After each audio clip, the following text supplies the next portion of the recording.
June 4వ తారీఖు నాడు జగన్ రెడ్డి గెలవబోతున్నాడా, చంద్రబాబు నాయుడు గారు గెలవబోతున్నాడా అనే విషయం పట్ల ప్రపంచవ్యాప్తంగా ఉన్న తెలుగు ప్రజలందరూ కూడా అనేక రకాలైన విశ్లేషణ చేస్తున్నారు. 2024 ఆంధ్రప్రదేశ్ రాష్ట్ర ఎన్నికలు జరిగిన తీరు, పోలింగ్ పర్సంటేజ్ 82.5% వచ్చిన తీరు చూస్తుంటే దేనికి సంకేతం అని ఆంధ్రప్రదేశ్ రాష్ట్ర ప్రజల్లో ఒక అనుమానం కలుగుతుంది.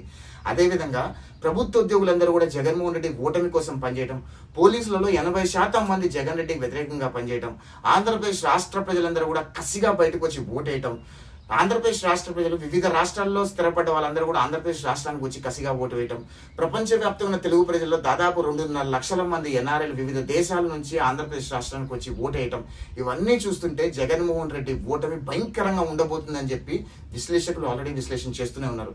కానీ వైఎస్ఆర్ కాంగ్రెస్ పార్టీకి సంబంధించిన నాయకులు వాళ్ళ కార్యకర్తలు నింపే కాన్ఫిడెన్స్ చూసి సామాన్య ప్రజలు మళ్ళీ భయపడుతున్నారు. అమ్మో, మళ్ళీ జగన్మోహన్ రెడ్డి గెలిచిపోతాడేమో అనే భయభ్రాంతులకు గురయ్యే ప్రయత్నం చేస్తున్నారు. ఎవరైతే తెలుగుదేశం